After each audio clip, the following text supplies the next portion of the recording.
بنا نہیں پائے گا. بھلے کچھ لوگ کوشش کریں کہ اسے اس کو کور کیا جائے, خراب کیا جائے, خراب کیا جائے, وہ خود اپنے آپ کو خراب کر لیتے ہیں. امام حسین علیہ السلام کے ذرائع کوئی بات نہیں کرنے والا ہے. تو دیکھیے ایک مسئلے دینی کو آگے بڑھا جائے.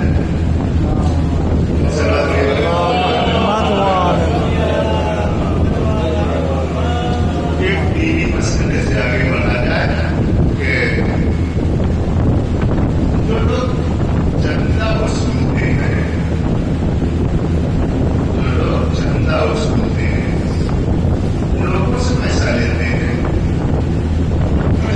کے لیے, جلوس کے لیے, کھانے کے لیے, کہیں سبھی کے لیے, جیسے یہ لوگ جانے سیکھتے, یعنی دین نہ جانو گے تو اپنے آپ کو تباہ کر لو گے نیکی کے نام پہ. آپ سمجھو کہ خیر کر رہے ہیں ہم, مگر وہ خیر آپ کے لیے شر بن جائے گا. اس لیے دین کا جاننا ضروری ہے. دین جانو تب اس کام پہ آؤ. تم کرو وہ آپ کے لیے آخرت میں کام آئے. وہ کیا بات ہے کہ ہم یہاں کرنے کی زحمت میں اٹھانا ہمارے لیے آخرت میں کوئی کام نہیں نہ ہے. ایسے کوئی کام نہیں. مسئلہ شریعت کا مسئلہ یہ ہے, اگر لوگوں سے کسی عنوان سے پیسہ لیا جائے تو جس عنوان کو قید کیا جائے وہ پیسہ صرف اور صرف اسی عنوان کے تحت خرچ ہو سکتا ہے.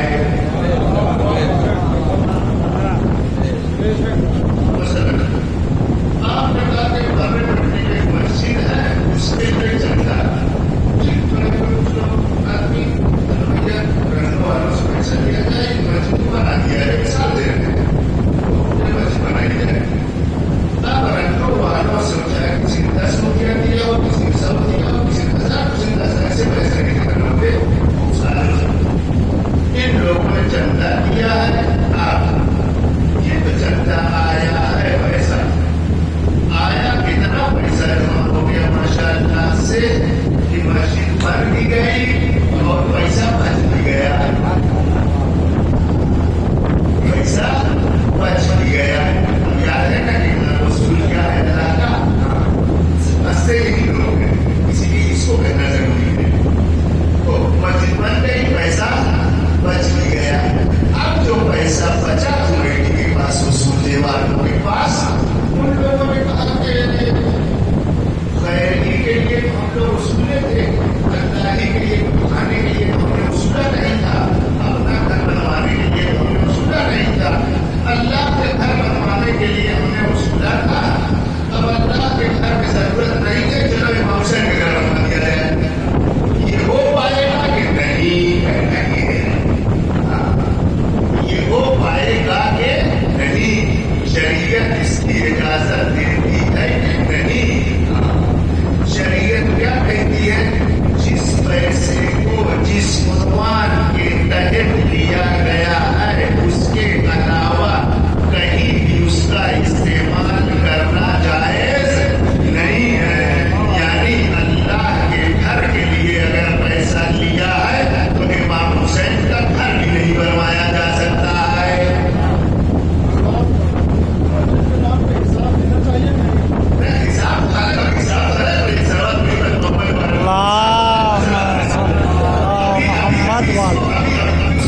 ابھی اس کو سنیے, ابھی اس کو سنیے کہ یہ ہوتا ہے, اس لیے پڑھ رہا ہوں کہ یہ ہوتا ہے. بہت سے کیوں کرتے ہیں لوگ اس کو, لیکن کیا غلط کیا ہم نے. اگر ہم کہیں کہ بھیا مسجد کا پیسہ جو بچا تھا کیوں تم نے لگا دیا, تو بھائی مولانا کیا غلط کیا ہم نے. ارے بھائی اگر مسجد چاہے امام بڑا سا بنا ہے کے لیے جو ہے یہی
کتنی امانت داری کا گیم ہے، یعنی یہ اتنی آسانی سے امانت داری کا مسئلہ جتنا لوگ سمجھتے ہیں اتنا آسان ہے بھی نہیں۔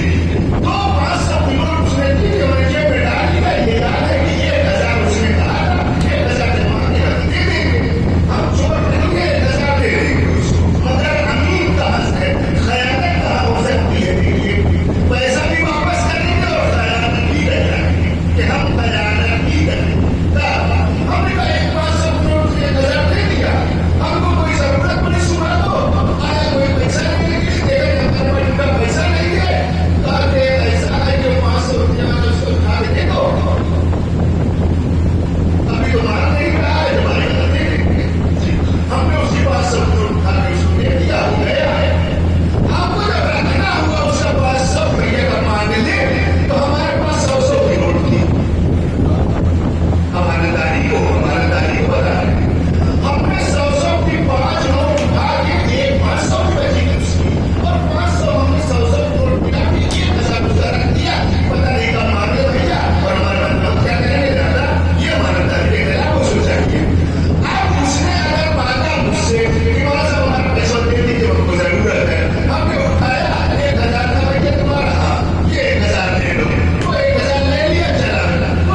सज्जाद अपने सजदे भी अदा कर रहे हैं और करबला की अमानत को वापस मदीने तक पहुंचाने की जिम्मेदारी भी अपने कांधों पे लिए हुए हैं। आइए सैयद सज्जाद का एक एक कदम राह अमानत में है तो पढ़ा जाए। एक वाकया पढ़े सैयद सज्जाद के लिए। अल्लाह मसाइल भी हो जाएगा इंशाअल्लाह। 11 मुहर्रम को सैयद सज्जाद को जब हथकड़ियों में जकड़ दिया गया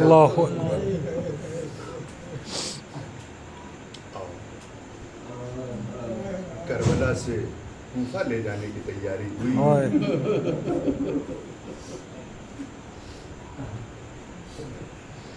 सैयद सज्जाद को जैसे बन सका बहरहाल इस सफ़र को उन्होंने तय किया और उसकी मुश्किलात को आप खुद समझ सकते हैं, लोग पढ़ नहीं सकते। सैयद सज्जाद बहरहाल इन हथकड़ियों और बेड़ियों और जंजीरों के साथ पहुंच गए कहाँ? करबला से। कल की मजलिस में अगर ये लोग रहे हों तो उन्हें याद होना चाहिए कि कल हमने कहा कि सैयद सज्जाद कत्लगाह तक पहुंचते पहुंचते कई बार गिरे। अब हमको पढ़ने की जरूरत नहीं है कि सैयद सज्जाद कैसे पहुंचे कूफा तक। अल्लाहु अकबर। सैदानियों के लिए ऊँट लाए गए थे। सैयद सज्जाद को ऊँट में नहीं रखा गया था, सैयद सज्जाद को पैदल चलना। सैयद सज्जाद अपने कदमों से चलेंगे पूरा राह कूफा और उसके बाद पूरी राह शाम। अल्लाह सैयद सज्जाद पहुंचे कहाँ? इब्न ज़ियाद के दरबार के सामने ले जाके ये काफिला रोक दिया गया, कैदियों को बाहर रोक दिया गया। कुछ देर तक धूप में इन्हें खड़ा करना लगे। असीरी बड़ी मुश्किल है, बड़ी मुश्किल है। कुछ देर तक इन्हें इब्न ज़ियाद के दरबार के सामने धूप में रोका गया।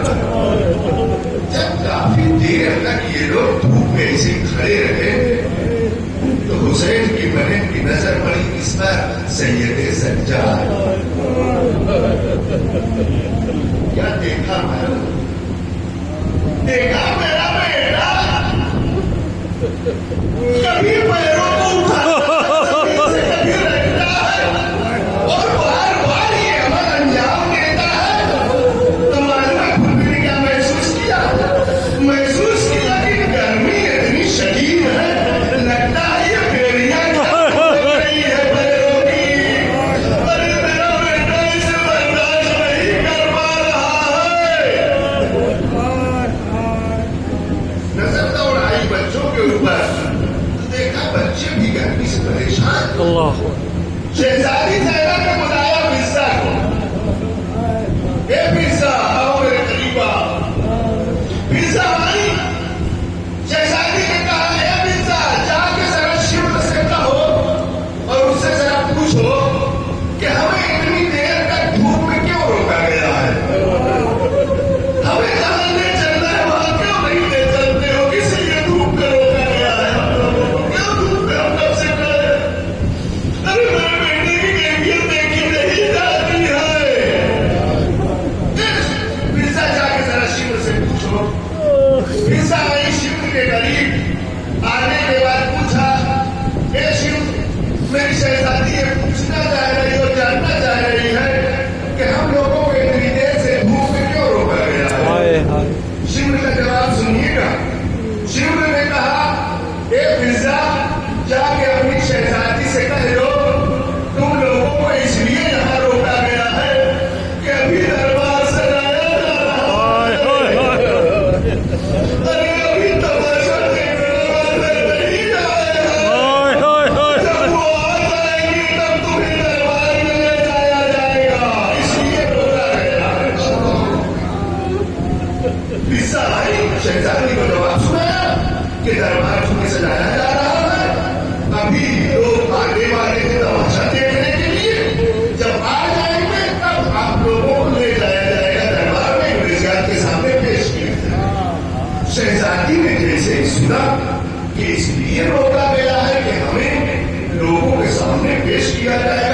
देखा कि हम लोगों के सर पे चादर नहीं है, हाय ना महरमों के मजबे में ले जाया जाएगा। अल्लाहु अकबर। नबी के घर वालों की गैरत और उनकी गैरत को जरा आप समझिए। शहजादी ने देखा कि सर पे चादर नहीं है और जाना है ऐसी जगह पे जहाँ तमाशाई है। कहने लगी ये फिजा, अगर हमें दरबार में ले जाना है इसी आलम में कि मेरे सर पे चादर नहीं है, तो जाके शिव से कह दो कि हमारी टूटी हुई चादरों को वापस कर। फिजा आई शिव के पास, कहने लगी है शिव, मेरी शहजादी कह रही है अगर मुझे दरबार में चलो कोई एतराज नहीं है, मगर कम से कम हमारी जो चादरें लूटी गई है वापस कर दो, मेरे सर में चादर नहीं है। अल्लाहु अकबर। जैसे ही फिजा ने ये कहा, शिव का जवाब सुनिएगा। शिव ने कहा ए फिजा, जाके अपनी शहजादी से कह दो अब वो कूफा की शहजादी नहीं है कि जो वो कहेगी वो माना जाएगा, अब वो मेरी कैदी है। अरे जैसे हमने चलना चाहेंगे दरबार में जाना पड़ेगा। अरे जैसे ही फिजा ने आके शहजादी से ये कहा कि शिव कह रहा है चादरें वापस नहीं की जाएंगी, इसी आलम में दरबार में चलना पड़ेगा। अली की बेटी को पहली मर्तबा मैंने देखा इस अंदाज में जिसे कहते हैं अब्बास की बहन। अरे रईस के आलम में शहजादी को पहली बार देखा। शहजादी रईस के आलम में कहने लगी ए फिजा, अगर शिव चादर नहीं देगा तो जाके कह दो कि अली की बेटी दरबार में कदम नहीं रखेगी। अली की बेटी इस तरीके से दरबार में जाने वाली नहीं है। अरे फिजा ने जाके जैसे ही शिव से कहा कि अगर चादर नहीं दी जाएगी तो अली की बेटी दरबार में नहीं जाएगी। मालूम है शिव ने क्या कहा? कहने लगा ए फिजा, अरे मुझे पता है तुम्हारी शहजादी कैसे दरबार में जाएगी। उसके बाद क्या किया मालूम? अरे और अपने ताजिया सैयद सज्जाद की जानिब बढ़ा। अरे जैसे ही सैयद सज्जाद ने शिव को आता देखा, कहने लगे ए भूपी अम्मा, ताजिया ना खाने की दावत नहीं है। ए भूपी अम्मा, दरबार में चलिए। शहजादी ने कहा ए बेटा, अरे जरा मेरे सर पे नजर तो करो। अरे सर पे कैसे दरबार में जाया जाए? सैयद सज्जाद ने फरमाया बाबा की मेरे नजर आएगा।